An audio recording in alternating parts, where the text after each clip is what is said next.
২০২৪-২৫ মৌসুমে তুলা ফসলের আবাদ ও উৎপাদন বৃদ্ধির লক্ষ্যে নাটোরের লালপুর উপজেলা প্রশাসন এবং তুলা উন্নয়ন বোর্ডের আয়োজনে ১৯০ জন ক্ষুদ্র ও প্রান্তিক কৃষকের মাঝে বিনামূল্যে তুলা বীজ ও সার সহ অন্যান্য উপকরণ বিতরণ করা হয়েছে। নাটোর লালপুর প্রতিনিধি জানান, রবিবার সকালে উপজেলা চত্বরে এই কৃষি উপকরণ বিতরণ করা হয়। অনুষ্ঠানে প্রধান অতিথি হিসেবে উপস্থিত ছিলেন স্থানীয় সংসদ সদস্য বীর মুক্তিযোদ্ধা অ্যাডভোকেট আবুল কালাম আজাদ এমপি। অন্যান্যদের মধ্যে উপস্থিত ছিলেন রাজশাহী তুলা উন্নয়ন বোর্ডের প্রধান কর্মকর্তা মোজালিদ আল শামীম, উপজেলা নির্বাহী অফিসার শারমিন আখতার, উপজেলা সহকারী কমিশনার ভূমি শিমুল আখতার, উপজেলা আওয়ামী লীগের সভাপতি আফতাব হোসেন জুলফু, উপজেলা কৃষি কর্মকর্তা প্রীতম কুমার গৌর সহ অন্যান্যরা। প্রধানমন্ত্রী একজন কৃষক বান্ধব নেত্রী, আমাদের জননেত্রী দেশনত্র শেখ হাসিনার নেতৃত্বে বাংলাদেশ এগিয়ে যাচ্ছে। বিশেষ করে আজকে কৃষকরাই কিন্তু সর্বকালে এই বাংলাদেশকে আজকে এই ১৫-১৬ বছরে বাংলাদেশকে এগিয়ে নিয়ে যাচ্ছে। প্রত্যেকটি ক্ষেত্রে আজকের প্রণোদনার মাধ্যমে কৃষি সম্প্রসারণ মন্ত্রণালয়, কৃষি অধিদপ্তর এবং কৃষি বিভাগ, আমাদের মন্ত্রণালয়, কৃষি মন্ত্রণালয় সারা বাংলাদেশের কৃষকদের যেখানে যেটা দরকার, জলোচ্ছ্বাস, ঘূর্ণিঝড়, বন্যা, টর্নেডো, খরা, বর্ষা উপযোগী ধান তৈরি করবেন, খরা উপযোগী বীজ তৈরি করতেছেন আজকে কৃষিবিদরা গবেষণা করে। পানিতে ডুববে না এমনও বীজ তৈরি করতেছেন। অনুরূপ ভাবে সর্বক্ষেত্রে প্রত্যেকটা জিনিসই আমাদের একটা উদ্ভাবনের মধ্য দিয়ে কৃষিতে এগিয়ে নিয়ে যাচ্ছে।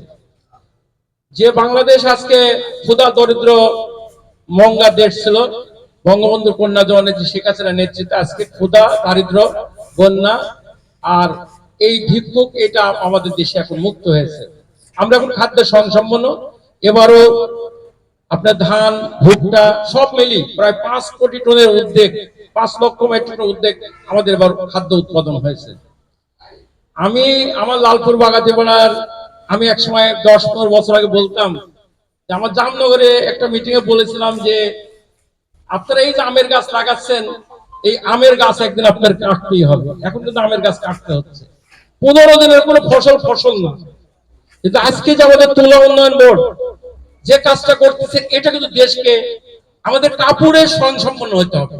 আমরা এভরি সাইড, মাছ বলেন, শাকসবজি বলেন, ফলমূল বলেন, ধান চাল বলেন, আমরা কিন্তু মোটামুটি একটা স্বয়ংসম্পন্ন। কিন্তু আমাদের তুলা আমদানি করতে হয়, কাপড় আমদানি করতে হয়। আমার লালপুরে আজকে আমি যেটা শুনেছি, বাংলাদেশের সর্বোচ্চ উৎপাদন আমার লালপুরে, জি, দ্বিতীয় স্থান আমার লালপুরে উৎপাদন করছে তুলাতে। ঠিক কিনা? আপনারা খুশি না? শেখ হাসিনা খুশি না আপনারা? এই খুশিটা শেখ হাসিনা নয়, আপনার খুশি মানে শেখ হাসিনা খুশি।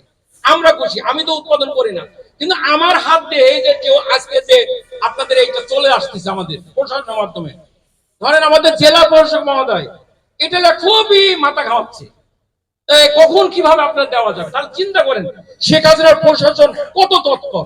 তারা কিন্তু এখানকার না, কিন্তু এই এলাকায় যখন চাকরি করছে তখন মনে হচ্ছে এই এলাকার সন্তান, এই এলাকার মানুষ, এই এলাকার উন্নয়ন কি করে। আমার ইয়ানো মহোদয় যেটা কাজ করতেছে না। তো আমি চাচ্ছি যে আমরা সবাই মিলে শেখ হাসিনার প্রত্যেক ইউনিটকে, মানে আমাদের লক্ষ্য তো একসাথে, আমরা ৩০ লক্ষ মানুষের রক্তের বিনা স্বাধীনতা সফলতা, যাতে আমাদের ক্ষুধা দারিদ্র বাংলাদেশ সবার স্বপ্ন কল্পনা, আমাদের ইচ্ছা এক। এই কল্পনা নিয়ে আপনাদের করে দেওয়া হচ্ছে। আমাদের আজকে মনে করেন, আমি একটা জায়গায় বলেছিলাম যে আমাদের জায়গাটা হচ্ছে ৮ জন এলাকা, এখানে কখনো তামাকের জন্য না, যেটা আমাদের জন্য ক্ষতিকারক। ৫ লক্ষ ৬ লক্ষ, আমি সেদিন সংসদে বলেছি মাননীয় প্রধানমন্ত্রী যে আপনি হচ্ছেন আমাদের মা, বাংলাদেশের মা কোনো সন্তানকে হারাতে চায় না। তো অকাল মৃত্যু হয়ে যাচ্ছে। আমরা কোন বাবা মা চাই আমার সন্তান মাদকের কারণে, নিশার কারণে, তামাকের কারণে অজরে ঝরে যাক? আমরা কি চাই? কেউ না, বাবা মা চায় না। কিন্তু আজকে আমাদের একমাত্র তামাক জাতের জন্য, তামাকের জর্দা থেকে শুরু করে যা খাওয়া হয় সবগুলো আমাদের জন্য বিষ, যা আমাদের জন্য ক্ষতিকারক। কিন্তু সেই আবাদটা করতে যাচ্ছে, আমাদের কুষ্টিয়া শেষ হয়েছে। আমি ওর কথা বলছি এই কারণে, আমরা আপনাদেরকে নিয়ে, আপনারা ভালো থাকলে আমরা ভালো থাকি।